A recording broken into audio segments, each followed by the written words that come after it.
मिटा दो हर बुराई को, मिटा दो हर बुराई को, फैला दो जग में तुम खुशियाँ, यही संदेश मेरा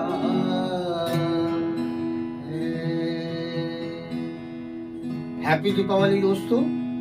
और बस आज हम यही प्रार्थना करते हैं कि जो भी हमारे अंदर का अंधकार है, ईर्ष्या रूपी, द्वेष रूपी, जो भी वैमनस्य वाले हैं अंधकार, उनको ऊपर वाला दूर कर दे, ताकि एक अच्छे समाज की, स्वस्थ समाज की स्थापना हो सके और सभी लोग खुशी पूर्वक रहें। Thank you.